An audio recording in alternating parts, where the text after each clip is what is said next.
16 engineering കഴിഞ്ഞു ജോലിക്ക് പോയോ? ഇല്ല. എന്ത് പറ്റി? സാധാരണ എല്ലാവരും എഞ്ചിനീയറിംഗ് കഴിഞ്ഞ് കഴിഞ്ഞാൽ ജോലിക്ക് പോകുമല്ലോ. എൻ്റെ ഉപ്പ, ഞാൻ ചെറുപ്പം മുതലേ ജീവിച്ച് കണ്ടുവരുന്നത് ഉപ്പയാണ് എൻ്റെ ഒരു റോൾ മോഡലായിട്ട് ഞാൻ കാണുന്നത്. അപ്പോൾ ഉപ്പ ബിസിനസ്മാനാണ്. ഉപ്പ ആദ്യം സൗദിയിലായിരുന്നു ഒരു 20 വർഷത്തോളം. അതിനുശേഷം ഇപ്പോൾ മസ്കത്തിൽ, അവിടെയും സൗദിയിലാണെങ്കിലും മസ്കത്തിലാണെങ്കിലും പുള്ളി ബിസിനസ് തന്നെയാണ് ചെയ്യുന്നത്. ഒരു ബിസിനസ് മൈൻഡ് ഉണ്ട്, സംരംഭകനാകാൻ ആഗ്രഹമുണ്ട്. അതായിരുന്നു ജീവിതത്തിലെ ഒരു സ്പാർക്ക്? തീർച്ചയായിട്ടും. ആദ്യത്തെ അവൻ എൻ്റെ അടുത്ത് വന്ന് അവൻ എൻ്റെ കൂടെ ചെയ്യാൻ താല്പര്യം ഉണ്ടെന്ന് പറഞ്ഞത് തന്നെയാണ് എൻ്റെ ലൈഫിലെ ഏറ്റവും നല്ലൊരു മൊമെന്റിൽ ഒന്നായിട്ട് ഞാൻ കരുതുന്നത്. എറണാകുളത്തേക്ക് വരുമ്പോൾ എന്തായിരുന്നു നിങ്ങളുടെ കയ്യിലെ മൂലധനം? മൂലധനം ഒന്നുമില്ല, ഈ ആഗ്രഹം തന്നെയായിരുന്നു മൂലധനം. ഇങ്ങനെ ചെറിയ രീതിയിൽ തുടങ്ങിയത് ഒന്നും കൂടി നല്ല സ്കെയിലിൽ ചെയ്യാൻ പറ്റുന്ന 100% കോൺഫിഡൻസ് ഉണ്ടായിരുന്നു. അപ്പോൾ അത് ഒറ്റയടിക്ക് നമുക്ക് എറണാകുളത്ത് വന്നിട്ട് അങ്ങനെ ഇത്രയും പ്ലെയേഴ്സൊക്കെ ഉള്ള ഒരു മാർക്കറ്റിൽ വന്നിട്ട് ഒരു കൺസ്ട്രക്ഷൻ കമ്പനി അങ്ങ് ഓപ്പൺ ചെയ്ത് കുറേ സ്റ്റാഫിനൊന്നും എടുത്ത് ചെയ്യാൻ പറ്റില്ല എന്ന് ഞങ്ങൾക്ക് നല്ല ബോധ്യം ഉണ്ടായിരുന്നു. നല്ല ക്യാപിറ്റൽ വേണ്ട ഒരു ബിസിനസ്. തീർച്ചയായിട്ടും.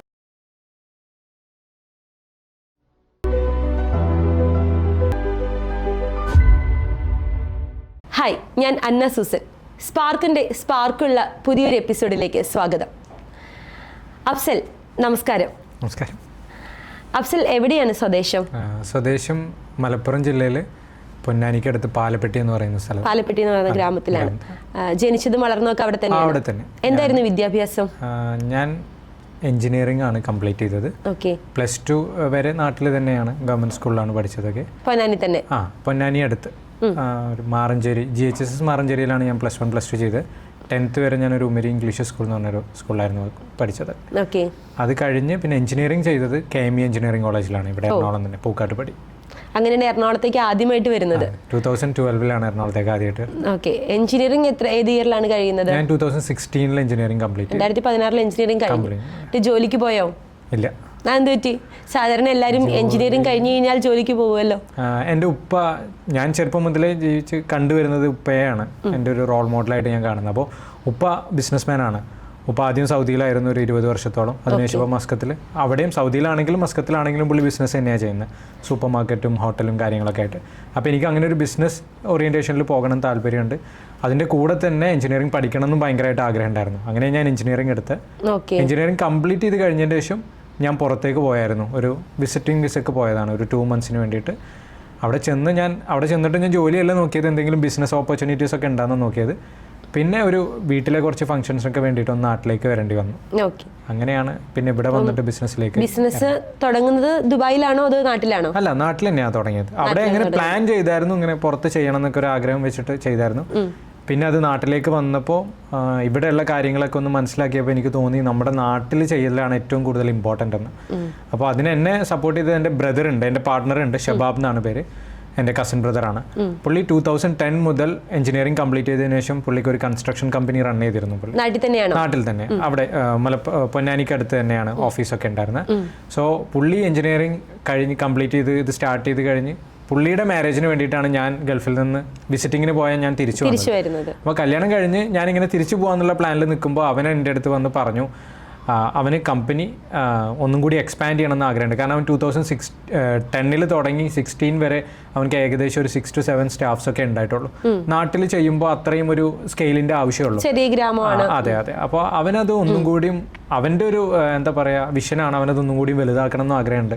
അപ്പോൾ അതെങ്ങനെ പോകണം, അവന്റെ കൂടെ കൂടാൻ പറ്റുമോ എന്നുള്ളൊരു ചോദ്യമാണ്. ഒരു ബിസിനസ് മൈൻഡ് ഉണ്ട്, സംരംഭകനാകാൻ ആഗ്രഹമുണ്ട്. അതായിരുന്നു ജീവിതത്തിലെ ഒരു സ്പാർക്ക്? തീർച്ചയായിട്ടും. ആദ്യത്തെ അവൻ എൻ്റെ അടുത്ത് വന്ന് എൻ്റെ കൂടെ ചെയ്യാൻ താല്പര്യം ഉണ്ടെന്ന് പറഞ്ഞത് തന്നെയാണ് എൻ്റെ ലൈഫിലെ ഏറ്റവും നല്ലൊരു മൊമെന്റിൽ ഒന്നായിട്ട് ഞാൻ കരുതുന്നത്. നിങ്ങൾ 2014 തന്നെ കമ്പനി സ്റ്റാർട്ട് ചെയ്തോ? 2016 നമ്മൾ നാട്ടിൽ ഇങ്ങനെ ഒരു സോഫ്റ്റ് റൺ പോലെ ഉണ്ടായിരുന്ന ഫേമിൽ തന്നെ ഇങ്ങനെ സോഫ്റ്റ് റൺ ചെയ്തു. പിന്നെ നമുക്ക് മനസ്സിലായി നമ്മുടെ നാട്ടിൽ നിന്നുകൊണ്ട് നമ്മൾ ഡീൽ ചെയ്യുമ്പോൾ ആസ് എ കമ്പനി പെർസ്പെക്റ്റീവിൽ നമുക്കതിനെ വളർത്താൻ പറ്റില്ല. അപ്പോൾ അതിനൊന്നും കൂടി ബിഗർ പിക്ചർ വേണം. അപ്പോൾ അതിന് ഏറ്റവും നല്ല ഏരിയ ആയിട്ട് ഞങ്ങൾക്ക് തോന്നിയത് എറണാകുളമാണ്. വീണ്ടും എഞ്ചിനീയറിംഗ് പഠിച്ച സ്ഥലത്തേക്ക് ഞാൻ എറണാകുളം എഞ്ചിനീയറിംഗ് പഠിക്കുന്ന സമയത്ത് ഞാൻ ഫ്രണ്ട്സിൻ്റെ അടുത്തൊക്കെ പറയായിരുന്നു ഞാനിങ്ങനെ എറണാകുളത്ത് വരില്ല, ഞാനങ്ങനെ ഒരു ഹൈഫൈ ലൈഫൊന്നും ആഗ്രഹിക്കുന്ന ആളല്ല, അപ്പോൾ അതുകൊണ്ട് ഞാനങ്ങനെ വരില്ല, എനിക്ക് ഏറ്റവും ഇഷ്ടം കോഴിക്കോടാണ്, ഞാൻ അങ്ങോട്ടേക്ക് പോകുന്ന പറഞ്ഞത്. പക്ഷേ ഇവിടെ തന്നെ വന്നു. ഇപ്പം എനിക്ക് നഗരം ഭയങ്കര ഇഷ്ടമാണ്. എഞ്ചിനീയറിംഗ് പഠിച്ച നഗരത്തിൽ തന്നെ ഒരു സംരംഭകനായിട്ട് തുടങ്ങി. 2016-17 2017 ഞങ്ങൾ എറണാകുളത്തേക്ക് വരുന്നത്. എറണാകുളത്തേക്ക് വരുമ്പോൾ എന്തായിരുന്നു നിങ്ങളുടെ കയ്യിലെ മൂലധനം? മൂലധനം ഒന്നുമില്ല, ഈ ആഗ്രഹം തന്നെയായിരുന്നു മൂലധനം. ഇങ്ങനെ ചെറിയ രീതിയിൽ തുടങ്ങിയത് ഒന്നും കൂടി നല്ല സ്കെയിലിൽ ചെയ്യാൻ പറ്റുന്ന 100% കോൺഫിഡൻസ് ഉണ്ടായിരുന്നു. അപ്പോൾ അത് ഒറ്റയടിക്ക് നമുക്ക് എറണാകുളത്ത് വന്നിട്ട് അങ്ങനെ ഇത്രയും പ്ലെയേഴ്സൊക്കെ ഉള്ള ഒരു മാർക്കറ്റിൽ വന്നിട്ട് ഒരു കൺസ്ട്രക്ഷൻ കമ്പനി അങ്ങ് ഓപ്പൺ ചെയ്ത് കുറേ സ്റ്റാഫിനൊന്നും എടുത്ത് ചെയ്യാൻ പറ്റില്ല എന്ന് ഞങ്ങൾക്ക് നല്ല ബോധ്യം ഉണ്ടായിരുന്നു. തീർച്ചയായിട്ടും നോർമലി നമ്മൾ ആ ഒരു നോർമൽ ബിസിനസ് ടേംസിൽ നോക്കുകയാണെങ്കിൽ നല്ല രീതിയിൽ ക്യാപിറ്റൽ വേണ്ട ഒരു ബിസിനസ്സാണ് കൺസ്ട്രക്ഷൻ എന്ന് പറയുന്നത്. അപ്പോൾ അത് ഞങ്ങൾക്ക് അറിയുന്നതുകൊണ്ട് തന്നെ ഞങ്ങൾ ചെറിയ രീതിയിൽ തുടങ്ങാം എന്ന രീതിയിൽ തന്നെയാണ് ഇങ്ങോട്ട് വന്നത്. അപ്പോൾ അവിടെ കൺസ്ട്രക്ഷൻ ചെയ്തിരുന്ന ഞങ്ങൾ എറണാകുളത്തേക്ക് വന്നിട്ട് ഇവിടെ ഞങ്ങൾക്ക് താമസിക്കാൻ വേണ്ടി ഒരു ഫ്ലാറ്റ് എടുത്തു. ഒരു മെയിൻ്റനൻസ് ചെയ്ത് തുടങ്ങുക എന്നുള്ള രീതിയിൽ മാർക്കറ്റിനൊന്ന് മനസ്സിലാക്കാൻ വേണ്ടിയിട്ട് മെയിൻ്റനൻസ്, വാട്ടർ പ്രൂഫിംഗ് മെയിൻ്റനൻസ് ഒക്കെ ചെയ്യുന്ന ഒരു കമ്പനി ആയിട്ടാണ് നമ്മൾ തുടങ്ങിയത് 2017. അപ്പോൾ നിങ്ങളുടെ ആദ്യത്തെ ഓഫീസ് എന്ന് പറയുന്നത് നിങ്ങൾ വാടകയ്ക്ക് എടുത്ത ആ ഒരു ഫ്ലാറ്റിലെ ഹോളാണ്. ആ ഫ്ലാറ്റിന് കൊടുത്ത കോഷൻ ഡെപ്പോസിറ്റ് ആണ് നിങ്ങളുടെ മൂലധനം. താമസം അവിടെ തന്നെ, ഭക്ഷണം അവിടെ തന്നെ, ഓഫീസും അത് തന്നെ. അവിടുന്ന് മാർക്കറ്റ് പഠിച്ചിട്ട് സ്വന്തമായിട്ട് ഓഫീസിലേക്ക് എന്നാണ് മാറുന്നത്? ഒരു 6 മാസത്തിന് ശേഷമാണ് ഓഫീസിലേക്ക് മാറുന്നത്. ഞങ്ങൾ വൈറ്റ്ലയിൽ ഒരു G+2 വരുന്നൊരു ബിൽഡിങ്ങിൻ്റെ ഫസ്റ്റ് ഫ്ലോറിലെ ഒരു 100 സ്ക്വയർ ഫീറ്റിൻ്റെ റൂമിലേക്കാണ് നമ്മൾ ചേഞ്ച് ചെയ്തത്. ഓക്കെ. അവിടെ നിന്ന് ഒരു 1 ഇയറിൻ്റെ ഉള്ളിൽ ആ കംപ്ലീറ്റ് ബിൽഡിംഗ് ഓഫീസാക്കി മാറ്റി ഞങ്ങൾ. ഓ ഗ്രേറ്റ്. ഒരു വർഷം കൊണ്ട് എത്ര സ്ക്വയർ ഫീറ്റിലേക്ക്? അത് ഏകദേശം 2000 സ്ക്വയർ ഫീറ്റിലേക്ക് നമ്മൾ ഷിഫ്റ്റ്. അതായത് 2017 ഒരു ടേബിൾ സ്പേസിൽ, നിങ്ങൾ താമസിക്കുന്ന ഫ്ലാറ്റിന്റെ ഒരു ടേബിൾ സ്പേസിൽ തുടങ്ങിയ നിങ്ങളുടെ സ്ഥാപനം 100 സ്ക്വയർ ഫീറ്റിലെ ഒരു ഓഫീസിലേക്ക് മാറി. അവിടെ നിന്ന് 2019 അവസാനിക്കുമ്പോഴത്തേക്കും നമുക്കത് 2000 സ്ക്വയർ ഫീറ്റിന്റെ ഓഫീസിലേക്ക് നമ്മൾ ഷിഫ്റ്റ്. എല്ലാ സംരംഭകരുടെ ഏറ്റവും വലിയൊരു ആഗ്രഹമായിരിക്കും ഇതുപോലെയുള്ളൊരു വളർച്ച എന്ന് പറയുന്നത്. ഓക്കെ. നിങ്ങളുടെ കമ്പനിക്ക് പേരിട്ടോ? അപ്പോഴത്തേക്കും പേരൊക്കെ ഇട്ട് ബ്രാൻഡിംഗ് ഒക്കെ ചെയ്തോ? പേര് നമ്മൾ എറണാകുളത്ത് നിന്ന് മലപ്പുറത്ത് നിന്ന് ഇങ്ങോട്ട് വരുമ്പോഴേ പേര് നമ്മൾ ഉറപ്പിച്ചിരുന്നു. എന്തായിരുന്നു പേര്? അത് ഓണസ്റ്റോ ആൻഡ് മെർക്കാഡോ എന്നാണ് കമ്പനിയുടെ. ഓണസ്റ്റോ ആൻഡ് മെർക്കാഡോ എന്താണ്? അതൊരു ഇംഗ്ലീഷ് വാക്കല്ല? അല്ല, ഒരു ഇറ്റാലിയൻ നെയിമാ. അപ്പോൾ കച്ചവടം ചെയ്യുമ്പോൾ ഇപ്പോൾ ഞാൻ എൻ്റെ ഉപ്പയുടെ അടുത്ത് സംസാരിക്കുമ്പോൾ എപ്പോഴും ഉപ്പ പറയുന്ന ഒരു കാര്യം, നിങ്ങൾ ചെയ്യുന്ന കാര്യത്തിൽ ഭയങ്കര ട്രൂത്ത്ഫുൾ ആയിരിക്കുക എന്നുള്ളതാണ്. അപ്പോൾ നമ്മുടെ അടുത്ത് സംസാരിക്കുന്നവരും എല്ലാവരും പറയുന്നത് ട്രൂത്ത്ഫുൾ എന്ന വേർഡ് തന്നെയാണ്. അപ്പോൾ അത് ട്രൂത്ത്ഫുൾ കൺസ്ട്രക്ഷൻ കമ്പനി നമുക്ക് ഒരിക്കലും ഇടാൻ പറ്റില്ല. ഇനി അതിൻ്റെ ഇംഗ്ലീഷ് നോക്കുകയാണെന്നുണ്ടെങ്കിൽ ഹോണസ്റ്റി ആണ്. അതും നമ്മൾ പല ബേക്കറികളിലും ഇതൊക്കെ കണ്ടിട്ടുള്ളത് കൊണ്ട് അതും നമുക്ക് കോമൺ വാക്കാണ്. അങ്ങനെ ഞങ്ങൾ ആലോചിച്ചപ്പോഴാണ് ഇതിനെ ഓണസ്റ്റി എന്ന് പറയുന്നതിൻ്റെ ഒരു ഇറ്റാലിയൻ വേർഡ് നമ്മളിലേക്ക് കണ്ടത്. നമ്മളങ്ങനെ പല ലാംഗ്വേജ് സെർച്ച് ചെയ്തപ്പോൾ ഈ ഒണസ്റ്റോ എന്ന് പറയുന്ന വേർഡ് ഭയങ്കര സ്ട്രൈക്കിംഗ് ആയിട്ട് തോന്നി. അങ്ങനെയാണ് ഞങ്ങൾ ആ പേരിലേക്ക് വരുന്നത്. മെർക്കാഡോ മീൻസ് മാർക്കറ്റ് എന്നാണ്. അതായത് സത്യസന്ധമായ മാർക്കറ്റ് അല്ലെങ്കിൽ കച്ചവടം, ഇങ്ങനെയുള്ള ഏത് രീതിയിലും ചെയ്യാം. അപ്പോൾ അത് ചെയ്യുന്ന എല്ലാ സർവീസുകളിലും ഈ ഒരു പേര് റിസംബിൾ ചെയ്യണമെന്ന് വളരെ നിർബന്ധമുണ്ട്. അപ്പോൾ അതുകൊണ്ട് തന്നെയാണ് ആ പേരിലേക്ക് എത്തിയത്. ഓക്കെ. അങ്ങനെ 2016 നിങ്ങൾ കണ്ട സ്വപ്നം 2017 ആയപ്പോഴേക്കും നിങ്ങൾ എറണാകുളത്ത് ഓഫീസ് തുടങ്ങി. അത്യാവശ്യം വർക്കുകളൊക്കെ ആയി തുടങ്ങിയോ? അതെ. നമ്മൾക്കൊരു 1 ഇയർ ആകുമ്പോഴത്തേക്കും നമ്മളുടെ ഡ്രീം എന്ന് പറയുന്നത് ഒരു കൺസ്ട്രക്ഷൻ എറണാകുളം വന്ന്, ഇപ്പോൾ മലപ്പുറത്തുള്ള 2 പയ്യന്മാർ ഇവിടെ എറണാകുളത്ത് വന്നിട്ട് ഒരു കമ്പനി തുടങ്ങി അവർക്കൊരു കൺസ്ട്രക്ഷൻ ഒക്കെ കിട്ടുക എന്ന് പറഞ്ഞാൽ ഭയങ്കര ഡിഫിക്കൽട്ടാണ്. കാരണം ഇവിടെ ആരെയും നമുക്ക് പരിചയമില്ല, ഒന്നുമില്ല. ദൈവം സഹായിച്ച് നമുക്ക് ഒരു വർഷത്തിൻ്റെ ഉള്ളിൽ തന്നെ നമുക്കൊരു കൺസ്ട്രക്ഷൻ പ്രൊജക്റ്റ് കിട്ടി. 2 വർഷം, അതായത് 2019 എൻഡ് ആകുമ്പോഴത്തേക്കും അതൊരു 6-7 പ്രൊജക്റ്റായിട്ട് നമുക്ക് മാറി. ഓക്കെ. അപ്പം ആദ്യത്തെ മാസത്തെ വീടിൻ്റെ വാടകയൊക്കെ എങ്ങനെ കൊടുത്തു? കാരണം ആദ്യത്തെ മാസം എന്താണെങ്കിൽ നിങ്ങൾക്ക് വർക്ക് കിട്ടിയിട്ടുണ്ടാവില്ല. അതെ, അത് എനിക്കിപ്പോഴും പറയാം. നമ്മൾ വാട്ടർ പ്രൂഫിങ്ങിൻ്റെ മെറ്റീരിയൽസ് നമ്മൾ ഇപ്പോൾ വരുന്ന സമയത്ത് ഒരു 2 lakh rupeesന് വാട്ടർ പ്രൂഫിംഗ് മെറ്റീരിയൽ നമ്മൾ മേടിച്ചിട്ടുണ്ടായിരുന്നു. കുറച്ച് ഇൻവെസ്റ്റ്മെൻറ്റ്സ് ഒക്കെ ഉണ്ടായിരുന്നു. അതായത് ചെറിയൊരു സേവിങ്സ് ഉണ്ടായിരുന്നു വെച്ചിട്ട് നമ്മൾ 2 lakhsൻ്റെ വാട്ടർ പ്രൂഫിംഗ് മെറ്റീരിയൽ മേടിച്ചായിരുന്നു. എല്ലാ മന്തും റെൻ്റ് അടക്കുന്ന സമയമാകുമ്പോൾ ദൈവം സഹായിച്ച് എങ്ങനെയെങ്കിലും ഈ മെറ്റീരിയൽസിൻ്റെ ഒരു സെയിൽസ് നടക്കും. അങ്ങനെ ഒരു തവണ റെൻ്റ് അടക്കാൻ പേയ്മെൻറ്റ് ഇല്ലാത്തൊരു സിറ്റുവേഷൻ വന്നപ്പോൾ കാലിക്കറ്റിൽ നിന്ന് എൻക്വയറി വന്നിട്ട് ഞാനും ഷബാബും കൂടിയിട്ട് രാത്രി കാർ എടുത്ത് ഈ മെറ്റീരിയൽ അവിടെ കൊണ്ടുകൊടുത്ത് ആ പൈസ മേടിച്ച് വന്ന് റെൻ്റ് അടച്ച സിറ്റുവേഷൻസ് വരെ ഉണ്ടായിട്ടുണ്ട്. അപ്പോൾ അതൊക്കെ ഭയങ്കര രസമാണ്. അതായത് നമ്മളിപ്പോൾ തിരിഞ്ഞു നോക്കുമ്പോൾ നമ്മൾ അങ്ങനെയുള്ള ഫേസിലൂടെ വന്നു എന്ന് പറയുന്നത് തന്നെ ഭയങ്കര ഒരു ലേണിംഗ് ആയിട്ടാണ് കാണുന്നത്. ആക്ച്വലി അല്ല, അങ്ങനെയുള്ളൊരു ഫേസിലൂടെ വന്നതുകൊണ്ടായിരിക്കും ആ താങ്കളൊരു ബ്രാൻഡ് തുടങ്ങിയപ്പോൾ ആ ബ്രാൻഡിന് അങ്ങനെ ഒരു പേരിടാൻ കാരണവും ആ ബ്രാൻഡിൻ്റെ ഒരു എന്താ പറയുന്നത്, ഒരു അത്രയും അർത്ഥവത്തായിട്ട് അതിനെ മുന്നോട്ട് കൊണ്ടുപോകാൻ അഫ്സലിന് സാധിക്കുകയും ചെയ്യുന്ന ആ സമയത്ത് ഒരു സ്ട്രഗിളിനെ മുന്നിൽ കണ്ടുകൊണ്ട് തന്നെയായിരിക്കും. ഇത് സ്ട്രഗിൾ എന്ന് പറയുന്നത് ഞാൻ മനസ്സിലാക്കിയെടുത്തോളം ഒരു ബിസിനസ് തുടങ്ങി അത് റൺ ചെയ്തുകൊണ്ടിരിക്കുന്ന, മെയിൻറ്റെയിൻ ചെയ്ത് അത് വളർത്തണം എന്ന് ആഗ്രഹിക്കുന്ന എല്ലാവരും എല്ലാ ദിവസവും സ്ട്രഗിളിലൂടെ തന്നെയാണ് പോകുന്നത്. സ്ട്രഗിൾസ് ഉണ്ടായിരിക്കും, പക്ഷെ അതിനെ എങ്ങനെ നോക്കിക്കാണുന്നു എന്നുള്ളതിനെ ഡിപ്പെൻഡ് ചെയ്താണ് ഇതിൻ്റെ വളർച്ച വരുന്നത്. സ്ട്രഗിൾസ് എല്ലാ പോയിന്റിലും ഉണ്ട്. ആ സ്ട്രഗിൾസിൻ്റെ വലുതാവും തോറും അതിൻ്റെ ഇൻറ്റൻസിറ്റി കൂടുമായിരിക്കും. പക്ഷെ നമ്മൾ എൻജോയ് ചെയ്ത് ചെയ്യുകയാണെന്നുണ്ടെങ്കിൽ നമുക്ക് എപ്പോഴും അതുകൊണ്ട് സന്തോഷം തന്നെ ഉണ്ടാവുള്ളൂ. തീർച്ചയായിട്ടും. ഇപ്പോൾ എത്ര വർക്കുകൾ നിങ്ങളൊരു 2017 മുതൽ 2025 നമ്മൾ നിൽക്കുന്നത്, ഇതുവരെ എത്ര വർക്കുകൾ കംപ്ലീറ്റ് ചെയ്തിട്ടുണ്ട്? കൺസ്ട്രക്ഷൻ 50+ കൺസ്ട്രക്ഷണൽ പ്രൊജക്റ്റുകൾ നമ്മൾ കംപ്ലീറ്റ് ചെയ്തിട്ടുണ്ട്. ആർക്കിടെക്ചറലും ഇൻറ്റീരിയറും നമുക്കത് കൗണ്ട് ചെയ്യാൻ പറ്റില്ല, നോക്കേണ്ടി വരും. It's above. കാരണം മന്ത്ലി നമ്മളൊരു 30+ ആർക്കിടെക്ചറൽ പ്രൊജക്ട്സ് ചെയ്യുന്നുണ്ട്. അപ്പം ഞങ്ങൾ സ്പാർക്കിലേക്ക് ഒരാളെ ഇൻട്രൊഡ്യൂസ് ചെയ്യുമ്പോൾ അതൊരു യുണീക്ക് ആയിട്ടുള്ള വ്യക്തിയായിരിക്കണമെന്ന് ഞങ്ങൾക്ക് എപ്പോഴും ആഗ്രഹം ഉണ്ടാവാറുണ്ട്. ഞങ്ങൾ അതിനു വേണ്ടി ഒരുപാട് സ്ട്രഗിൾ ചെയ്യുന്നുണ്ട്, യാത്ര ചെയ്യുന്നുണ്ട്, ആളുകളെ കാണുന്നുണ്ട്, മീറ്റ് ചെയ്യുന്നുണ്ട്. അപ്പം അങ്ങനെ ഒരു മീറ്റിങ്ങിലിടയ്ക്കാണ് നമ്മൾ അഫ്സലിനെ പരിചയപ്പെടുന്നത്. അതിൽ അഫ്സൽ പറഞ്ഞ ഒരു കാര്യം, വീട് വെച്ചുകൊണ്ട് കേരളത്തിൽ ആരും ദാരിദ്ര്യം ഉണ്ടാവരുത്, അല്ലെങ്കിൽ സമാധാനം പോകരുത്, അവന് കടം ഉണ്ടാകരുത് എന്ന് പറഞ്ഞു.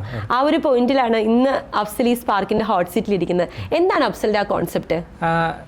വീട് എന്ന് പറയുന്നത് എല്ലാവരുടെയും ഒരു സ്വപ്നമാണ്. അത് ഞാൻ എല്ലാവരുടെ അടുത്തും, എല്ലാ കസ്റ്റമേഴ്സിൻ്റെ അടുത്ത് വരുമ്പോഴും സംസാരിക്കുമ്പോൾ ഞാൻ പറയുന്നതാണ്.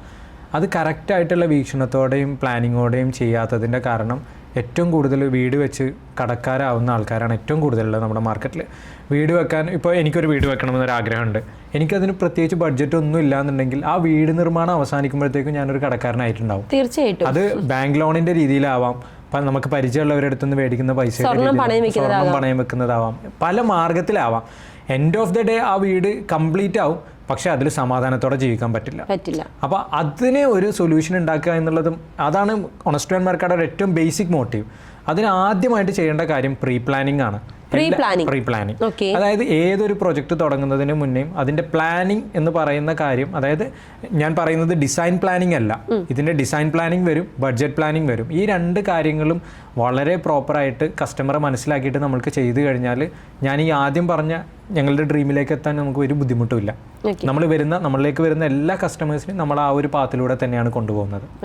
അപ്പോൾ അതായത് അഫ്സലിന്റെ കമ്പനിയിൽ വരുന്ന ഒരു വ്യക്തി, വീട് വെക്കണമെന്നൊരു സ്വപ്നമായിട്ട് അഫ്സലിനെ സമീപിക്കുന്ന ഒരു വ്യക്തി, അല്ലെങ്കിൽ ഓണസ്റ്റ് ആൻഡ് മെർക്കാഡോ എന്ന് പറയുന്ന കമ്പനിയെ സമീപിക്കുന്ന ഒരു വ്യക്തി, ആ വ്യക്തിക്ക് വീട് പണി തുടങ്ങുന്നതിന് മുന്നേ, തറക്കല്ലിടലിന് മുന്നേ തന്നെ ആ വീട് കംപ്ലീറ്റ് ആകാൻ വേണ്ടി എത്ര രൂപ കോസ്റ്റ് ആകുമെന്ന് നിങ്ങൾ പറഞ്ഞ് മനസ്സിലാക്കി കൊടുക്കും. ഓക്കെ. പക്ഷേ എല്ലാവരും തന്നെ ഇത് ചെയ്യുന്നില്ലേ? ഇല്ല. ഓക്കെ. അതെന്തുകൊണ്ടാ? അതെന്താന്ന് വെച്ച് കഴിഞ്ഞാൽ കൺസ്ട്രക്ഷൻ എന്ന് പറയുന്ന ഒരു പ്രവൃത്തി ഒരു ഭീമമായ തുക വരുന്ന ഒരു സർവീസാണ് അല്ലേ. ഈ സർവീസ് വരുമ്പോൾ കൂടുതൽ ആൾക്കാരും മാർക്കറ്റിൽ ഈ ഒരു ഡിപ്പാർട്ട്മെൻറ്റിന് ഇങ്ങനെ ഒരു പ്രവൃത്തിയെക്കുറിച്ച് ആൾക്കാർക്ക് തെറ്റിദ്ധാരണകൾ ഉള്ളതുകൊണ്ട് തന്നെ ഭീമമായ അഡ്വാൻസുകൾ കളക്ട് ചെയ്തിട്ടൊക്കെയാണ് എല്ലാവരും കൺസ്ട്രക്ഷനിലേക്ക് കടക്കുന്നത്. അപ്പോൾ ഇതൊരു സ്റ്റേജിലെത്തുമ്പോൾ നിന്ന് കഴിഞ്ഞാലും ഈ കോൺട്രാക്ടറുമായിട്ട് യാതൊരുവിധ ലീഗൽ വയബിലിറ്റിയോ കാര്യങ്ങളോ ഇല്ലാത്തത് കൊണ്ട് സഫർ ചെയ്യുന്നത് ഈ വീട് നിർമ്മിക്കുന്ന വ്യക്തിയായിരിക്കും. അപ്പോൾ ഇതാണ് ഏറ്റവും കൂടുതൽ മാർക്കറ്റിൽ സംഭവിച്ചുകൊണ്ടിരിക്കുന്നത്. ആർക്കും ഒരു ക്ലാരിറ്റി ഒരു കാര്യത്തിലും ആരും കൊടുക്കുന്നില്ല. സോ ഇപ്പോൾ ഫോർ എക്സാമ്പിൾ ഒരു വീട് വെക്കണമെന്ന് ആഗ്രഹമായിട്ട് ഒരു കസ്റ്റമർ നമ്മുടെ അടുത്ത് വരുന്നു. നമ്മൾ ആദ്യം അവരുടെ അടുത്ത് പറയുന്നത്, ആദ്യം ചോദിക്കുക നമ്മൾ ബഡ്ജറ്റാണ്. അതായത് ആഗ്രഹങ്ങൾ ഉണ്ടായിരിക്കും, അതുകൂടെ ബഡ്ജറ്റും ഉണ്ടായിരിക്കും. കൂടുതൽ ആൾക്കാരുടെയും ആഗ്രഹത്തിന് അതീതമായിരിക്കും ബഡ്ജറ്റ്, കുറവായിരിക്കും, ഭയങ്കര ആഗ്രഹമായിരിക്കും ബഡ്ജറ്റ്. അപ്പോൾ നമ്മൾ അവരെ പറഞ്ഞ് മനസ്സിലാക്കും. നിങ്ങൾക്കിപ്പോൾ ചില ആൾക്കാർ വീട്ടിലുള്ള ആരെങ്കിലും പറഞ്ഞിട്ടുണ്ടാവും 4 ബെഡ്റൂം ഉള്ള വീട് വെക്കാൻ. ആക്ച്വലി ആ കസ്റ്റമറെ സംബന്ധിച്ചിടത്തോളം അദ്ദേഹത്തിന് 3 ബെഡ്റൂമിൻ്റെ ആവശ്യം ഉണ്ടാവുള്ളൂ. പക്ഷേ വേറൊരാളുടെ ഇൻഫ്ലുവൻസിൽ നിന്നായിരിക്കും ആ 4 ബെഡ്റൂം എന്നൊരു കോൺസെപ്റ്റ് വരുന്നത്. അപ്പോൾ അങ്ങനെ ആവശ്യമില്ലാത്ത ഏരിയ ഇൻക്രീസ് ചെയ്യുന്നത് നമ്മൾ റെഡ്യൂസ് ചെയ്യും. കസ്റ്റമറെ കറക്റ്റ് പറഞ്ഞ് മനസ്സിലാക്കും. അവരൊരു ബഡ്ജറ്റ് പറയുമ്പോൾ ആ ബഡ്ജറ്റിൽ അത് ടെക്നിക്കലി പോസിബിൾ ആണോ അല്ലയോ എന്നുള്ളത് നമ്മൾ എഡ്യൂക്കേറ്റ് ചെയ്യും. അപ്പോൾ ഇനീഷ്യലി വരുന്ന ഒരു കസ്റ്റമറെ ഒരു എഡ്യൂക്കേഷൻ പ്രോസസ്സാണ് നടക്കുന്നത്. അതിന് നമ്മൾ എത്ര സമയം വേണമെങ്കിലും ഏറ്റവും കൂടുതൽ സമയം കൊടുക്കുന്നതും ആ ഒരു പ്രോസസ്സിന് വേണ്ടിയിട്ട് തന്നെയാണ്. ഓക്കെ. അപ്പം അതെങ്ങനെ നമുക്ക് സാധിക്കുന്നത്? കാരണം എന്താണെന്ന് വെച്ചാൽ ഏറ്റവും കൂടുതൽ കോമ്പറ്റീഷൻ ഉള്ള ഒരു മേഖലയാണ് ഈ കൺസ്ട്രക്ഷൻ, ബിൽഡർ അല്ലെങ്കിൽ ഇന്റീരിയർ, ആർക്കിടെക്ട് എന്നൊക്കെ പറയുന്നത് ഏറ്റവും കൂടുതൽ ഒരു കോമ്പറ്റീഷൻ ഉള്ളൊരു മേഖലയിലാണ്. ഈ മേഖലയിൽ നിന്നുകൊണ്ട് നിങ്ങൾക്ക് എങ്ങനെ ഒരു കസ്റ്റമർ കാരണം ഒരു സെയിൽസ് കോൾ വന്നു കഴിഞ്ഞാൽ അത് എത്രയും പെട്ടെന്ന് ക്ലോസ് ചെയ്യാനാണ് എല്ലാവരും നോക്കുക. അപ്പോൾ അതെങ്ങനെയാണ് ഈ അഫ്സലിനും ടീമിനും സാധിക്കുന്നത്? ഇത് നമ്മളെ ഒരു മിത്താണ് ആക്ച്വലി, സമയമില്ല എന്ന് പറയുന്നത്. നമ്മുടെ മോട്ടീവ് എന്താണോ, നമ്മുടെ മോട്ടീവ് ഇത് ഒരു സൊല്യൂഷൻ കൊടുക്കുക എന്നുള്ളതല്ലേ. അപ്പോൾ നമ്മുടെ ഏറ്റവും പ്രൈം പ്രയോറിറ്റി അത് തന്നെയാണ്. എൻ്റെ അടുത്തേക്ക്, ഞങ്ങളുടെ കമ്പനിയിലേക്ക് വരുന്ന കസ്റ്റമേഴ്സിൽ ഒരു 80% ആൾക്കാരും ഞങ്ങൾക്ക് സർവീസ് തരാൻ വരുന്നവരല്ല. അതായത് അവരുടെ സംശയങ്ങളും കാര്യങ്ങളും ഒക്കെ ക്ലിയർ ചെയ്യാൻ വേണ്ടി വരുന്നവരാണ്. അത് പറഞ്ഞു കൊടുക്കാൻ നമുക്ക് സന്തോഷമുള്ളൂ. കാരണം എന്താ വെച്ചാൽ ഞങ്ങളല്ല, വേറെ ആര് ചെയ്യുകയാണെങ്കിലും ഇതിനെക്കുറിച്ചൊരു വ്യക്തമായ ധാരണയോടുകൂടി വേണം ഈ ഒരു കാര്യത്തിലേക്ക് കടക്കാൻ. അങ്ങനെ കടക്കാതിരുന്ന ഉറപ്പായിട്ടും പ്രശ്നങ്ങളുണ്ടാവും. അതപ്പോൾ അങ്ങനെ ഒരു ധാരണ ക്രിയേറ്റ് ചെയ്ത് കൊടുക്കാൻ പറ്റി. അദ്ദേഹം ഇപ്പം മോട്ടീവ് എന്ന് പറയുന്നത് എന്താണ്, എല്ലാവരും സന്തോഷമായിട്ട് വീട്ടിൽ കിടന്നുറങ്ങുക, സന്തോഷമായിട്ട് ഉണ്ടാക്കിയ വീട്ടിൽ താമസിക്കുക എന്നുള്ളതാണ് സ്വപ്നം എന്ന് പറയുന്നത്. ആ സ്വപ്നം ഞങ്ങൾ ചെയ്തിട്ട് തന്നെ വേണമെന്നല്ല നമ്മൾ പറയുന്നത്. ആര് ചെയ്തിട്ടാണെങ്കിലും ആ സ്വപ്നത്തിലേക്ക് ആ കസ്റ്റമർ എത്തണം എന്നുണ്ടെങ്കിൽ കസ്റ്റമർക്ക് ഇതിനെക്കുറിച്ച് വളരെ വ്യക്തമായിട്ടുള്ള ഒരു ധാരണ ഉണ്ടായിരിക്കും. കൺസ്ട്രക്ഷന്റെ വർക്ക് നമുക്ക് കിട്ടിയില്ലെങ്കിൽ നമ്മൾ ഹാപ്പിയാണ്. ഒരു കുഴപ്പമില്ല. കാരണം കൺസ്ട്രക്ഷൻ നമുക്ക് എത്രത്തോളം നമുക്ക് എടുക്കാൻ പറ്റും, അതിനൊരു ഫീസിബിലിറ്റി ഉണ്ടല്ലോ. എല്ലാം എൻ്റെതാണെന്ന് കരുതിയിട്ട് ഓപ്പറേറ്റ് ചെയ്ത് കഴിഞ്ഞാൽ ഞാൻ ആദ്യം പറഞ്ഞ ഡ്രീമിലേക്ക് ഒരിക്കലും നമുക്ക് അച്ചീവ് ചെയ്യാൻ പറ്റില്ല. സോ മോട്ടീവ് എന്താണോ അതിനെ ബേസ് ചെയ്ത് വർക്ക് ചെയ്യുക എന്നുള്ളത് തന്നെയാണ് ചെയ്യേണ്ടത്. ഓക്കെ. അപ്പോൾ അഫ്സൽ, എനിക്ക് വീട് വയ്ക്കാൻ ഭയങ്കര ആഗ്രഹമുണ്ട്. എൻ്റെ 75 ലക്ഷം രൂപയുണ്ട്. ഈ 75 ലക്ഷം രൂപയിൽ ഞാൻ ആദ്യം പറഞ്ഞതുപോലെ എനിക്ക് 4 ബെഡ്റൂമുള്ള ഒരു വീട് വേണം, പറ്റുമെങ്കിൽ അതിനകത്തൊരു സ്വിമ്മിംഗ് പൂൾ വേണം, അതിനും പറ്റുമെങ്കിൽ എനിക്ക് അതിനകത്തൊരു ജിമ്മ് വേണം, പൂന്തോട്ടം വേണം, പൂങ്കാവനം വേണം എന്നൊക്കെ പറയുന്നത് പോലെ ഇതെല്ലാമാണ് എൻ്റെ ആഗ്രഹം. അപ്പോൾ ഈ ആഗ്രഹമായിട്ടാണ് ഞാൻ അഫ്സലിനെ മീറ്റ് ചെയ്യാൻ പോകുന്നതെന്ന് വിചാരിക്കുക. ഞാൻ ഒരു കസ്റ്റമർ എന്നുള്ള രീതിയിൽ അഫ്സൽ എനിക്ക് എന്തൊക്കെ സർവീസുകളായിരിക്കും തരിക? ഒരു വീട് നിർമ്മിക്കണമെന്ന ആഗ്രഹമായിട്ടൊരു കസ്റ്റമർ വരികയാണെന്നുണ്ടെങ്കിൽ അവർക്ക് വേണ്ട ആവശ്യങ്ങൾ എന്തൊക്കെ ഡിപ്പാർട്ട്മെൻറ്റിലൂടെ അവർക്ക് എന്തൊക്കെ സർവീസുകൾ വേണമെന്ന് ചോദിച്ചു കഴിഞ്ഞാൽ ആദ്യം വേണ്ടത് ഈ നിർമ്മിക്കുന്ന വീടിൻ്റെ ഒരു ഡീറ്റെയിൽഡ് ആയിട്ടുള്ള ഡിസൈനിങ് സൈഡാണ്. നമ്മുടെ ആർക്കിടെക്ചറൽ പാർട്ട് എന്ന് വരും. ഒരു ആർക്കിടെക്റ്റിനെ കൊണ്ട് അതിൻ്റെ ഡിസൈൻ പാർട്ട് ചെയ്യിപ്പിക്കണം. അതിൽ സ്ഥലം വന്ന് കണ്ട് അതിൻ്റെ പ്ലാനിങ്, 3D, പിന്നെ അതുപോലെ കൺസ്ട്രക്ഷൻ തുടങ്ങി അവസാനിക്കുന്നത് വരെയുള്ള വർക്കിംഗ് ഡ്രോയിങ്, പിന്നെ അതുപോലെ പെർമിറ്റ് ഡ്രോയിങ് നമ്മൾ പഞ്ചായത്തിൽ നിന്ന് മുനിസിപ്പാലിറ്റി എടുക്കുന്നത്, ഇതൊക്കെയാണ് ആർക്കിടെക്ചറൽ പാർട്ടിൽ വരുന്നത്. അത് കഴിഞ്ഞ് നെക്സ്റ്റ് വരുന്നതിൻ്റെ കൺസ്ട്രക്ഷൻ പാർട്ടാണ്. ഈ ആർക്കിടെക്ചറൽ പാർട്ട് പിന്നെ അതുപോലെ കൺസ്ട്രക്ഷൻ തുടങ്ങുന്നതിന് മുൻപുള്ള പാർട്ട്, ഇതിനെയാണ് നമ്മൾ പ്രീ പ്ലാനിങ് എന്ന് പറയുന്നത്. ഈ പ്രീ പ്ലാനിങ് നമ്മൾ എപ്പോഴും ഏറ്റവും കൂടുതൽ സംഭവിക്കുന്നത് പ്രീ പ്ലാനിങ്ങിൽ ആരും കൂടുതൽ ഇമ്പോർട്ടൻസ് കൊടുക്കില്ല. അപ്പോൾ ആ ഇമ്പോർട്ടൻസ് കൊടുക്കാത്തത് കാരണം ബഡ്ജറ്റ് ഫിക്സ് ചെയ്യാൻ പറ്റില്ല, നമുക്ക് ഒരുപാട് നഷ്ടങ്ങൾ ഉണ്ടാകും. എന്തുകൊണ്ടായിരിക്കും ഈ പ്രീ പ്ലാനിങ്ങിൽ ഇൻവെസ്റ്റ് ചെയ്യാത്തത്? അതിന്റെ എമൗണ്ട് കൂടുതലായതുകൊണ്ടാണോ? എന്തുകൊണ്ടായിരിക്കും? അതെ, അത് ആൾക്ക് ഇപ്പോൾ നമ്മൾ ഏറ്റവും എക്സാമ്പിൾ പറയണ ഇപ്പോൾ നമ്മളൊരു ഡിജിറ്റൽ മാർക്കറ്റിംഗ് ചെയ്യുന്ന ഒരു കമ്പനിയെ ചെന്ന് കാണുന്നു എന്ന് വിചാരിക്കാം. അവരെടുത്ത് നമ്മളൊരു ഫോട്ടോ ഡിസൈൻ ചെയ്യാൻ പറഞ്ഞു കഴിഞ്ഞാൽ ഒരു പോസ്റ്ററിന് 400 രൂപ 500 രൂപ പറഞ്ഞു കഴിഞ്ഞാൽ നമ്മൾ മലയാളികൾ എന്ന രീതിയിൽ നമ്മുടെ ചിന്താഗതി എന്തായിരിക്കും? ഈ ഒരു സാധനം വരയ്ക്കുന്നതിന് 400 രൂപയോ അല്ലേ?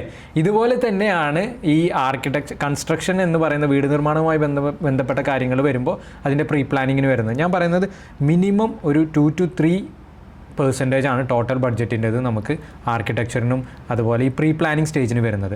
100% ഉറപ്പ് പറയാൻ പറ്റുന്ന ഒരു കാര്യം, ഈ സ്പെൻഡ് ചെയ്യുന്ന എമൗണ്ട് നിങ്ങൾക്ക് മിനിമം ഒരു 15% എങ്കിലും സേവ് ചെയ്ത് തരും. അതുപോലെ ക്ലാരിറ്റി തരും. എത്ര ബഡ്ജറ്റിൽ ഈ വീട്, ഇപ്പോൾ പറഞ്ഞതുപോലെ 75 lakhs ആണ് ബഡ്ജറ്റ് എന്ന് പറഞ്ഞു. ഇത് ചിലപ്പോൾ 70 lakhs കംപ്ലീറ്റ് ചെയ്യാൻ പറ്റും. അതിന് ആദ്യം അതിൻ്റെ ഡിസൈൻ സൈഡ് കംപ്ലീറ്റ് ചെയ്യണം. അതിനുശേഷം എന്തൊക്കെ മെറ്റീരിയൽ ഉപയോഗിച്ചാണ് ബിൽഡ് ചെയ്യേണ്ടതെന്ന് തീരുമാനിക്കണം. ഇൻറ്റീരിയറിന് എത്ര ബഡ്ജറ്റ് വേണമെന്ന് വിചാരിക്കണം. കോമ്പൗണ്ട് വാൾ വേണോ, ലാൻഡ്സ്കേപ്പിംഗ് വേണോ, ഇങ്ങനെയുള്ള ഒരു ഡീറ്റെയിൽ ഡിസ്കഷൻ നടത്തി കാര്യങ്ങൾ വളരെ വ്യക്തമായ ധാരണ ഉണ്ടാക്കുന്ന ഒരു പ്രോസസ്സിനെ തന്നെയാണ് പ്രീ പ്ലാനിങ് എന്ന് പറയുന്നത്. എത്രത്തോളം പ്രീ പ്ലാനിങ്ങിൽ നിങ്ങൾ സ്പെൻഡ് ചെയ്യുന്നോ അത്രത്തോളം ക്ലാരിറ്റി നിങ്ങൾക്ക് ഉണ്ടാവും. അപ്പോൾ ഞാൻ ഒരു കസ്റ്റമറായിട്ട് വരുന്ന എനിക്ക് നിങ്ങൾ ആദ്യം ഒരു പ്രീ പ്ലാനിങ് തരുന്നു, നമ്മൾ കൺസ്ട്രക്ഷനിലേക്ക് കടക്കുകയാണ്.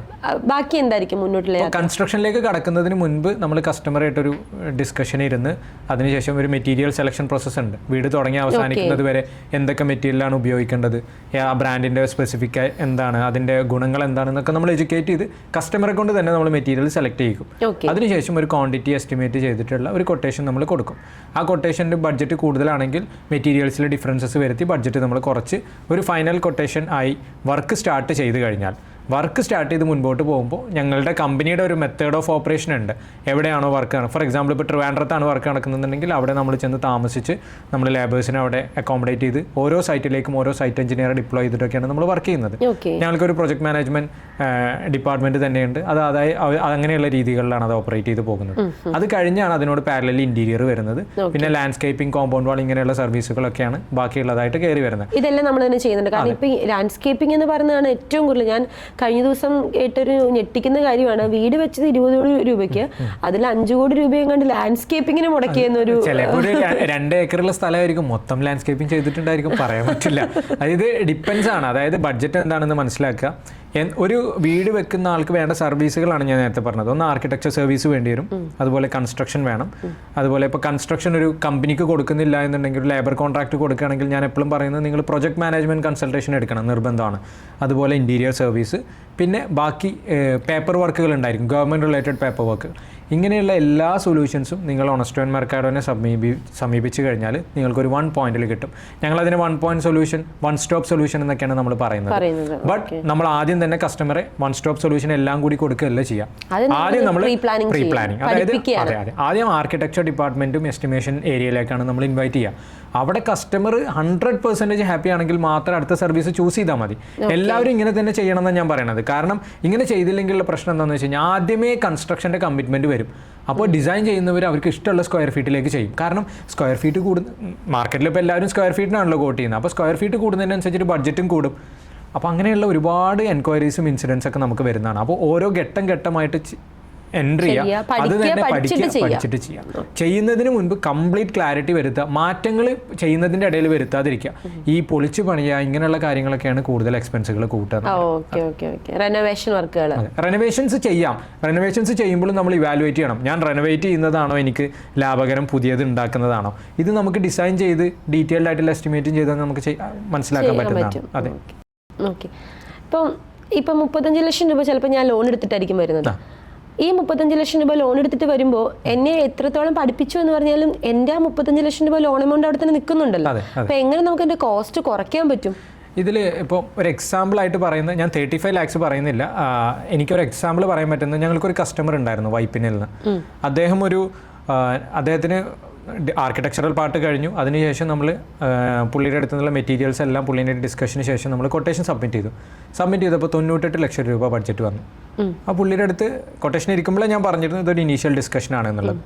ഡിസ്കഷൻ കംപ്ലീറ്റ് ചെയ്ത് പുള്ളി പല കാര്യങ്ങളും എലിവേഷനിലൊന്നും മാറ്റം വരുത്താതെ തന്നെ പല മൈന്യൂട്ട് ചേഞ്ചസ് ഒക്കെ നമ്മൾ വരുത്തിയിട്ട് നമ്മൾ ആ കൊട്ടേഷൻ രണ്ടാമത് റിവൈസ് ചെയ്തപ്പോൾ 82 lakhs അതെത്തി. അതായത് 98 lakhs എന്നുള്ളത് 82 lakh. ഇതുപോലെ തന്നെ നമുക്ക് എല്ലാം ചെയ്യാൻ പറ്റും. ഇപ്പോൾ ഒരു എക്സാമ്പിൾ പറയാൻ പറ്റുന്നത്, ഇപ്പോൾ 35 ലക്ഷം രൂപയുടെ ഒരു വീട് നിർമ്മിക്കുന്നു. ഇതിൻ്റെ സ്ലാബ് ചിലപ്പോൾ കോൺക്രീറ്റ് ചെയ്തിട്ടായിരിക്കും നമ്മൾ ആദ്യം പ്ലാൻ ചെയ്തിട്ടുണ്ടാവുക. കസ്റ്റമർ ബഡ്ജറ്റ് അത്രയും വരുന്നില്ലെങ്കിൽ നമുക്കത് ട്രസ്സിൽ ചെയ്ത് നമുക്ക് ഫോൾ സീലിംഗ് ചെയ്താണെങ്കിലും അത് ക്ലിയർ ഉണ്ടാക്കാൻ പറ്റും. ഉള്ളിൽ പ്ലാസ്റ്ററിങ് ചെയ്യുന്നത് സിമെൻറ്റ് പ്ലാസ്റ്ററിങ് വരും, ജിപ്സം പ്ലാസ്റ്ററിങ് ചെയ്ത് കഴിഞ്ഞാൽ പിന്നെ പെയിൻറ്റ്. ഇങ്ങനെ സൊല്യൂഷൻസ് കൊടുക്കാനാണെങ്കിൽ ഒരുപാടുണ്ട്. പക്ഷേ ആ സൊല്യൂഷൻസ് പറഞ്ഞു കൊടുക്കുമ്പോൾ ഇന്ന മാർഗ്ഗങ്ങളുണ്ട്, ആ മാർഗ്ഗങ്ങൾക്ക് ഇന്ന പോസിറ്റീവ് ഉണ്ട്, ഇന്ന നെഗറ്റീവ് ഉണ്ട്. Call is yours. ആ ഒരു തീരുമാനത്തിലേക്ക് എത്തണം. അല്ലാതെ ഇതാണ് നിങ്ങൾക്ക് നല്ലത് എന്ന് പറഞ്ഞ് അടിച്ചേൽപ്പിക്കരുത്. അങ്ങനെ അടിച്ചേൽപ്പിക്കുന്ന ഒരു ഡ്രീമിൽ സന്തോഷത്തോടെ അവർക്ക് ജീവിക്കാൻ പറ്റില്ല. നാളെ ഒരു പ്രശ്നം വരുമ്പോൾ അവർ ചിന്തിക്കും. എല്ലാവരുടെയും ബിലീഫ് സിസ്റ്റത്തിലാണല്ലോ. ഇപ്പോൾ ഒരു വീട് എന്ന് പറയുന്നത്, ഇപ്പോൾ പല ആൾക്കാരും പറയുന്നത് കേട്ടില്ലേ, വീട് ഒരു ഇൻവെസ്റ്റ്മെൻ്റ് അല്ല, നല്ല ഇൻവെസ്റ്റ്മെൻ്റ് അല്ല, ഡെഡ് ഇൻവെസ്റ്റ്മെൻ്റ് ആണ്. പക്ഷേ ഞാൻ പറയുന്നത് ഭക്ഷണം, പാർപ്പിടം, ഇതൊക്കെ മനുഷ്യൻ്റെ ബേസിക് ആയിട്ടുള്ള നെസസിറ്റീസിൽ ഒന്നാണ്. അപ്പോൾ അത് നമ്മൾ ബിൽഡ് ചെയ്യുമ്പോൾ അവരുടെ ഇമോഷൻസിനെ കണക്ട് ചെയ്ത് ബിൽഡ് ചെയ്യുക എന്നുള്ളതാണ് ഇതിനുള്ള ഏറ്റവും വലിയ സൊല്യൂഷൻ. എന്താണ് അഫ്സലിൻ്റെ ഇപ്പോഴത്തെ കമ്പനിയുടെ ഒരു വളർച്ച? അതായത് നിങ്ങൾ രണ്ടുപേരും മാത്രം ഒരു ടേബിൾ സ്പേസിൻ്റെ അപ്പുറം ഇപ്പുറം ഇരുന്ന് വർക്ക് ചെയ്ത് തുടങ്ങിയവരാണ്. ഇന്ന് ഓണസ്റ്റ് ആൻഡ് മെർക്കാഡോ എന്ന് പറയുന്ന കമ്പനിയുടെ വ്യാപ്തി എന്താണ്? Honest and Mercado in terms of departments ആണെങ്കിൽ ഞങ്ങളൊരു കോൺട്രാക്റ്റിംഗ് എന്ന രീതിയിൽ തുടങ്ങിയതാണ്. ഞങ്ങൾക്ക് മുന്നിലേക്ക് പോകുമ്പോൾ ഞങ്ങൾക്ക് ഓരോ ഡിപ്പാർട്ട്മെൻറ്റിൻ്റെ ഇമ്പോർട്ടൻറ്റ് മനസ്സിലാക്കി ഇപ്പോൾ ഞങ്ങൾക്ക് ഒരു സെപ്പറേറ്റ് ആർക്കിടെക്ചർ ഡിപ്പാർട്ട്മെൻറ്റ് ഉണ്ട്, കൺസ്ട്രക്ഷൻ ഡിപ്പാർട്ട്മെൻറ്റ് ഉണ്ട്, പ്രൊജക്ട് മാനേജ്മെൻറ്റ് കൺസൾട്ടേഷൻ ഡിപ്പാർട്ട്മെൻറ്റ് ഉണ്ട്, ഇന്റീരിയർ ഡിപ്പാർട്ട്മെൻറ്റ് ഉണ്ട്. ഇങ്ങനെ 4 ഡിപ്പാർട്ട്മെൻറ്റിലുമായിട്ട് അറൌണ്ട് 45 സ്റ്റാഫ്സോളം നമുക്കിപ്പോൾ ഓഫീസിൽ വർക്ക് ചെയ്യുന്നുണ്ട്. നിങ്ങൾ രണ്ടുപേരിൽ തുടങ്ങിയൊരു പ്രസ്ഥാനം, പൊന്നാനി എന്ന് പറയുന്ന ഒരു ഗ്രാമത്തിൽ നിന്ന് തുടങ്ങിയൊരു പ്രസ്ഥാനം എറണാകുളം ഒരു മാർക്കറ്റിലേക്ക് വന്ന് രണ്ടുപേരിൽ നിന്ന് നിങ്ങളൊരു 40-ലധികം ആളുകൾക്ക് ഡയറക്റ്റ് ജോലി കൊടുക്കുന്നു. ഇൻഡയറക്ട്ലി പറയുകയാണെങ്കിൽ നമുക്ക് ഡെയിലി ഒരു 200+ സ്റ്റാഫ്സ് ഇൻഡയറക്ട്ലി വർക്ക് ചെയ്യുന്നുണ്ട്. ഡെയിലി വർക്ക് ചെയ്യുന്നുണ്ട്. ഇപ്പോൾ എത്ര വർക്കുകൾ ഓൺഗോയിങ് 15 പ്രൊജക്ട്സ് നമുക്ക് റണ്ണിംഗ് ആണ്. അത് ഞാൻ പറയുന്നത് കൺസ്ട്രക്ഷണൽ ഫേസിലാണ് 15 പ്രൊജക്ട്സ്. ആർക്കിടെക്ചറിൽ നമുക്ക് മന്ത്ലി ഒരു 30 പ്രൊജക്ട്സോളം നമുക്ക് വന്നിറങ്ങി പോകുന്നുണ്ട്. നമ്മളൊരു ആർക്കിടെക്ചർ പ്രൊജക്ടിൻ്റെ ഡ്യൂറേഷൻ 45 days ഒക്കെയാണ് നമ്മൾ കൺസിഡർ ചെയ്യുന്നത്. അപ്പോൾ അതിലേക്ക് പ്രൊജക്റ്റുകൾ വരും. ഇന്റീരിയർ പ്രൊജക്ട്സ് സെപ്പറേറ്റ് ഉണ്ട്. അതുപോലെ തന്നെ വീട് നിർമ്മിക്കുന്നതിൽ പല ആൾക്കാർക്കും ഉള്ളൊരു കൺഫ്യൂഷൻ ഉണ്ട്, ഇത് ആർക്ക് കൊടുക്കണം എന്നുള്ളൊരു ചോദ്യം വരുമല്ലോ. അപ്പോൾ അങ്ങനെ വരുമ്പോൾ എല്ലാ കസ്റ്റമേഴ്സിൻ്റെ അടുത്തും പറയുന്നത് നിങ്ങൾക്ക് 2 രീതിയിൽ ഓപ്റ്റ് ചെയ്യാം. ഒന്നില്ലെങ്കിൽ നിങ്ങൾക്ക് ഒരു കൺസ്ട്രക്ഷൻ കമ്പനി ഓപ്റ്റ് ചെയ്യാം, അതല്ലെങ്കിൽ നിങ്ങൾക്ക് നോർമലി എല്ലാവരും ചെയ്യുന്നത് പോലെ സാധനം മേടിച്ചു കൊടുത്ത് ലേബർ കോൺട്രാക്ട് ചെയ്യിക്കുന്ന ഒരു മെത്തേഡ് ഉണ്ട്. അപ്പോൾ കൺസ്ട്രക്ഷൻ ഓപ്റ്റ് ചെയ്യുന്നവർ അവർ പ്രൊഫഷണലി ഉള്ള കമ്പനിയാണ്, അവർ ചെയ്ത വർക്കുകളൊക്കെ ഒന്ന് ചെന്ന് കണ്ടിട്ട് മനസ്സിലാക്കാം.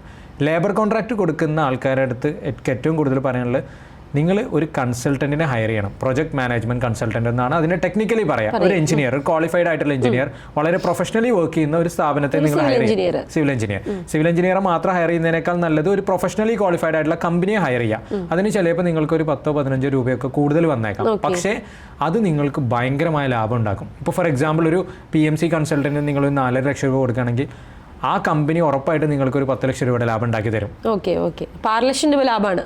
അതെ, അത് അതിനെ ലാഭത്തെക്കാൾ കൂടുതൽ സമാധാനമാണ്. ഓക്കെ, ഇത് ഡീൽ ചെയ്യൽ ചെറിയ പരിപാടിയല്ല. കാരണം ഒരു വീട് ഉണ്ടാക്കുമ്പോൾ അതിലൊരു 10ഓളം ഡിഫറെൻറ്റ് ഡിപ്പാർട്ട്മെൻറ്റ്സിൽ നിന്നുള്ള ആൾക്കാർ വരുന്നു. അപ്പോൾ എനിക്ക് അങ്ങനെ ഒരു പീപ്പിൾ മാനേജ്മെന്റ് സ്കില്ലില്ല എന്നുണ്ടെങ്കിൽ ഞാൻ എങ്ങനെ ചെയ്യും? അത് കണ്ടിന്യൂ ചെയ്യും? അല്ല, ചില വ്യക്തികൾ ഇങ്ങനെ കണ്ടിട്ടുണ്ട്, വീട് എല്ലാ മെറ്റീരിയലും എടുത്തു കൊടുത്തിട്ട് സ്വന്തമായിട്ട് വർക്ക് ചെയ്യിപ്പിക്കുന്നവര്. റീസെന്റ് വളരെ സങ്കടകരമായ ഒരു ന്യൂസ് നമ്മളെല്ലാവരും കണ്ടതാണ്. ഒരു വീട് ഹൗസ് വാമിങ് കഴിഞ്ഞ 6 ദിവസത്തില് വീട് കത്തി നശിച്ച് വയറിംഗ് പ്രശ്നം വന്നിട്ട്. അപ്പം ഇതൊക്കെ മാറുക എന്ന് പറയുന്നതാണല്ലോ ഒരാളുടെ ഏറ്റവും വലിയ ആഗ്രഹം എന്ന് പറയുന്നത്. പിന്നെ ഇതിൽ സ്പെൻഡ് ചെയ്യുന്ന സമയം, ഇപ്പം എൻ്റെ ഒരു സുഹൃത്തുണ്ട് മഹറൂഫ് എന്ന് പറഞ്ഞിട്ട്, അവൻ്റെ ബ്രദറിന് വേണ്ടി വീട് വെക്കുമ്പോൾ പുള്ളി ആ വീട് വെച്ചു. പുള്ളി ഇപ്പോൾ സന്തോഷമായിട്ട് അതിൽ ജീവിക്കുന്നുണ്ട്, ഞാൻ ഇല്ല എന്നല്ല ഞാൻ പറയുന്നത്. പക്ഷെ പുള്ളി അതിന് വേണ്ടി കൊടുത്ത സമയം, പുള്ളി ഗൾഫിൽ നിന്ന് ടിക്കറ്റ് എടുത്ത് വരും, 6 മാസം നിൽക്കും. ആ പൈസ ഉണ്ടെന്നുണ്ടെങ്കിൽ പുള്ളിക്ക് അതിന് വേണ്ടി സ്പെൻഡ് ചെയ്ത തലവേദന ഒഴിവാക്കിക്കൊണ്ട് പുള്ളിക്ക് ചെയ്യായിരുന്നു. അപ്പം ഇതെല്ലാവരുടെയും അത് പേടിയാണ് കേട്ടോ. ഇത് ഒരിക്കലും ശരിയും തെറ്റുമല്ല. ഇതെന്താ സംഭവം എന്ന് വെച്ച് കഴിഞ്ഞാൽ, ഞാൻ പറഞ്ഞ മെറ്റീരിയൽ ഇവന് ഉപയോഗിക്കും, വർക്കിൽ കള്ളത്തരം കാണിക്കോ, ഈ പേടിയുണ്ട് ആൾക്കാർക്ക്. അപ്പോൾ പേടി മാത്രമല്ല, നമ്മൾ കടന്നു വന്നിരിക്കുന്ന ഒരു ജീവിത സാഹചര്യങ്ങളും നമ്മൾക്ക് മുന്നേ ഉണ്ടായിരിക്കുന്ന എക്സ്പീരിയൻസും വെച്ചിട്ടായിരിക്കും ചിലപ്പോൾ ഇങ്ങനെ അതിലാണ് പേടി വരുന്നത്. എൻഡ് ഓഫ് ദി ഡേ ഇതിനൊരു ക്ലാരിറ്റി ഇല്ലാത്ത ഒരു കാര്യത്തിനെ സമീപിക്കുമ്പോൾ അതിനൊരു ക്ലാരിറ്റി ഇല്ലാന്നുണ്ടെങ്കിൽ തീർച്ചയായിട്ടും അവിടെ ഫിയർ ഉണ്ടാവും. അത് നമുക്ക് ഒരിക്കലും മാറ്റാൻ പറ്റില്ല. അപ്പോൾ ക്ലാരിറ്റി കൊടുക്കുക എന്നുള്ളതാണ് നമ്മൾ ആദ്യമായിട്ട് ചെയ്യേണ്ടത്. ഞാൻ ഇത് പറഞ്ഞപ്പോൾ വളരെ വീട്ടിലൊരു കോമഡി ഓർമ്മ വന്നതാ. ഞാൻ കല്യാണം കഴിഞ്ഞ് വന്നപ്പോൾ എൻ്റെ ഹസ്ബൻഡിൻ്റെ വീട് റെനോവേഷൻ കഴിഞ്ഞിരിക്കുകയാണ്. ഒരു ആണി അടിക്കുന്ന, ഒരു കല്യാണം കഴിഞ്ഞ് വീട്ടിലെ ഒരു ഫോട്ടോ ഫ്രെയിം ചെയ്ത ഫോട്ടോ ആണി അടിക്കാൻ നോക്കിയിട്ട് ഒരു രീതിയിൽ ആണി കയറുന്നില്ല. അപ്പം ഞാൻ നോക്കിയപ്പോൾ സിമെൻറ്റ് മാത്രമേ ഉള്ളൂ ആ വീട്ടിൽ, മണൽ ഉപയോഗിച്ചിട്ടേ ഇല്ല. അപ്പം ഞാനിങ്ങനെ വെറുതെ ഫാദറിനോട് ചോദിച്ചു, പപ്പ നമുക്ക് ഇതിൻ്റെ കൺസ്ട്രക്ഷൻ ഈ ഒരു റെനോവേറ്റ് ചെയ്യാൻ വേണ്ടി എത്ര രൂപ വന്നു? പപ്പ പറഞ്ഞു ഒരു എമൗണ്ട് കേട്ട്. ഞാൻ പറഞ്ഞു എന്നാൽ പിന്നെ ഒരു പുതിയ വീട് വെക്കായിരുന്നല്ലോ. കാരണം അവർക്ക് അറിയില്ല. അപ്പൊ പണിയ വന്ന ആളുകൾ അവരെ പരിചിട്ട് പോയതാണ്. വളരെ ഇങ്ങനെ ഇരിക്കുന്ന സ്വിച്ച് താഴേക്കിട്ടുന്ന സ്വിച്ച് മുകളിലേക്കിട്ടാലാണ് എൻ്റെ വീട്ടിലെ ലൈറ്റ് കത്തുള്ളൂ. നിങ്ങളെപ്പോലുള്ളവരൊക്കെയാണ് നമുക്ക് ആവശ്യം ആക്ച്വലി. അല്ല, ഇത് ആരെയും തെറ്റ് പറയാൻ പറ്റില്ല. എല്ലാവരും വന്ന് ഇപ്പോൾ ഏറ്റവും കൂടുതൽ ഫേസ് ചെയ്യുന്നത്, നമ്മൾ ഡിസൈൻ ചെയ്തൊരു വീട് ഉണ്ടാക്കാന്ന് വിചാരിക്കാം, റോട്ടിലൂടെ പോകുന്ന ഒരാൾ പറയുന്നതിൽ ആൾക്കാർ ഇൻഫ്ലുവൻസ് ആവും. ആ സ്ലോപ്പ് ശരിയായില്ല, ഇതിനേക്കാൾ നല്ലത് അവിടെ ഫ്ലാറ്റ് ആയിരുന്നു. ഇത് ആക്ച്വലി ഒരു ആർക്കിടെക്റ്റ് ഇരുന്ന് അവരുടെ സ്വപ്നം മനസ്സിലാക്കി ഡിസൈൻ ചെയ്തതാണ്. അപ്പം ആക്ച്വലി നമ്മൾ നല്ല രീതിയിൽ എഡ്യൂക്കേറ്റ് ചെയ്യുക, പിന്നെ ചെയ്യുന്ന ആൾക്കാരെ വിശ്വസിക്കുക എന്നുള്ളത് വളരെ ഇമ്പോർട്ടൻ്റ് ആണ്. അപ്പോൾ അതിന് പല രീതികളുണ്ട്. എങ്ങനെ വിശ്വസിക്കുമെന്ന് ചോദിക്കുമ്പോൾ അവർ മുൻപ് ചെയ്തിട്ടുള്ള പ്രൊജക്റ്റുകൾ അന്വേഷിക്കാം, കസ്റ്റമേഴ്സുമായിട്ട് സംസാരിക്കാം. ഇതൊന്നും ഇല്ലാതെ ബ്ലൈൻഡ്ലി ചെന്നിട്ട് ഫോളോ ചെയ്തിട്ട് എനിക്കൊരു അബദ്ധം പറ്റി എന്ന് പറയുന്നതിൽ കാര്യമില്ല. അത് എടുക്കുക എല്ലാവരുടെ അടുത്തും. ഞാൻ വരുന്ന എൻ്റെ അടുത്ത് ഒരു ജസ്റ്റ് ബേസിക് സംസാരിക്കുന്ന കസ്റ്റമറുടെ അടുത്ത് വരെ നമ്മുടെ ഏറ്റവും ചെറിയ സർവീസാണ് ആർക്കിടെക്ചർ സർവീസ് എന്ന് പറയുന്നത്. അതിലേക്ക് എൻ്റർ ചെയ്യുന്നവർ വരെ ഞങ്ങൾ മിനിമം 3 കസ്റ്റമേഴ്സിൻ്റെയെങ്കിലും റെഫറൻസ് കൊടുത്ത് അവരുടെ അടുത്ത് നിന്ന് റിവ്യൂ എടുത്തതിനേ ചെയ്യുള്ളൂ. ഓക്കെ, എന്താണ് അഫ്സലിൻ്റെയും ഹോണസ്റ്റ് ആൻഡ് മർക്കാഡോ എന്ന് പറഞ്ഞ കമ്പനിയുടെയും ഭാവി, അല്ലെങ്കിൽ എന്താണ് സ്വപ്നം കാണുന്നത്? സ്വപ്നം ഇത് തന്നെ, അന്ന് തുടങ്ങുമ്പോൾ ഉണ്ടായിരുന്ന അതേ സ്വപ്നം തന്നെയാണ് നമ്മളിപ്പോഴും കീപ്പ് ഓൺ ചെയ്യുന്നത്. അതായത് കേരളത്തിൽ അങ്ങോളം ഇങ്ങോളം നല്ല രീതിയിലുള്ള വീടുകൾ ഉണ്ടാക്കുക, അതിൽ സമാധാനമായിട്ട് ആൾക്കാർക്ക് ജീവിക്കാൻ പറ്റുക, കടമില്ലാതെ വീടുണ്ടാക്കാൻ പറ്റുക. ഇതാണ് ഏറ്റവും വലിയ മോട്ടീവ് എന്ന് പറയുന്നത്. സമാധാനത്തോടെ വീടുണ്ടാക്കണം, അതിൽ സമാധാനത്തോടെ കിടന്നുറങ്ങാൻ പറ്റണം. അതുപോലെ തന്നെ അത് എന്താ പറയുക, കടങ്ങളില്ലാത്ത രീതിയിൽ ആൾക്കാർക്ക് ബിൽഡ് ചെയ്യാൻ പറ്റണം. അത് തന്നെയാണ് ഏറ്റവും വലിയ എയിം വരുന്നത്. അതിന് വേണ്ടിയിട്ടാണ് ഈ കാര്യങ്ങളൊക്കെ ചെയ്തുകൊണ്ടിരിക്കുന്നത് ഇപ്പോഴും. ഓക്കെ, ഒരു 32 വയസ്സുകാരനായ ചെറുപ്പക്കാരൻ, ഒരു പൊന്നാനിക്കാരൻ, ഈ ഒരു പ്രായത്തിലുള്ള ആളുകളുടെ സ്വപ്നമല്ല അഫ്സലിന്റെ സ്വപ്നം, അഫ്സലിന്റെയും അഫ്സലിന്റെ പാർട്ട്ണറായ ഷബാബിന്റെയും സ്വപ്നം. നിങ്ങളുടെ സ്വപ്നം വളരെ വ്യത്യസ്തമായ ഒരു സ്വപ്നമാണ്. അപ്പോൾ ആ സ്വപ്നത്തിനൊപ്പം തന്നെ എല്ലാവർക്കും നിൽക്കാൻ സാധിക്കട്ടെ എന്ന് ഞാൻ ആശംസിക്കുകയാണ്, ആഗ്രഹിക്കുകയാണ്. കാരണം ഒരുപാട് പേരുടെ ആ ഒരു ഡ്രീം, അല്ലെങ്കിൽ അവരുടെ ഒരു ലൈഫ് ടൈമിലേക്ക് കൊടുക്കുന്ന ഒരു ഇൻവെസ്റ്റ്മെന്റ് ആണ് അവർ. ചിലപ്പോൾ അവരുടെ ജീവിതത്തിൽ കൊടുക്കുന്ന ഏറ്റവും വലിയ ഇൻവെസ്റ്റ്മെന്റ്. ആ ഒരു ഇൻവെസ്റ്റ്മെന്റ് നടത്തി വീടിനകത്ത് അവർക്ക് സമാധാനമായിട്ട് ഉറങ്ങാൻ പറ്റട്ടെ, അതിന് അഫ്സലിന്റെ കരങ്ങൾ വലിയൊരു കാരണമാകട്ടെ എന്ന് ആഗ്രഹിക്കുന്നു, പ്രാർത്ഥിക്കുന്നു. Thank you Afsal.